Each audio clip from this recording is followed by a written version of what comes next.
Doctor Shrimati সেনকে খুঁজে বের করে শ্রীমতী সেনের মুখ থেকে আসল সত্যিটা বের করলো দুর্গা। বিস্তারিত জানতে লাইক দিয়ে সাথে থাকুন। জগদ্ধাত্রী ধারাবাহিকে ইতিমধ্যেই আমরা দেখতে পেরেছি যে মুখার্জি বাড়িতে এখন বিয়ের আমেজ চলছে। কৌশিকী মুখার্জির মেয়ে কাকনের বিয়ে উপলক্ষে মুখার্জি বাড়িতে বেশ একটা খুশির আমেজ চলছে।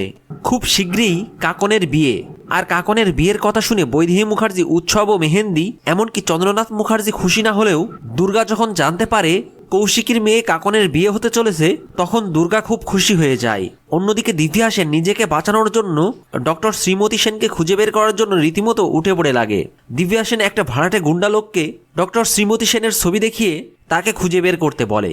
আর দিব্যা সেনের কথা মতো সেই গুন্ডা লোকগুলো যখন শ্রীমতী সেনকে খুঁজে বের করে ডক্টর শ্রীমতী সেনকে মেরে ফেলে সমস্ত প্রমাণ লোপাট করতে যায়, তখনই দুর্গা সেখানে হাজির হয়ে ওই গুন্ডা লোকগুলোকে মেরে ডক্টর শ্রীমতী সেনকে বাঁচিয়ে নেয়।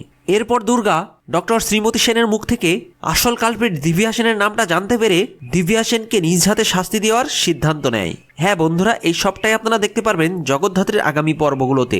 ভিডিওটি ভালো লাগলে লাইক ও শেয়ার করুন, আর চ্যানেলটিকে সাবস্ক্রাইব করে সাথে থাকুন। ধন্যবাদ।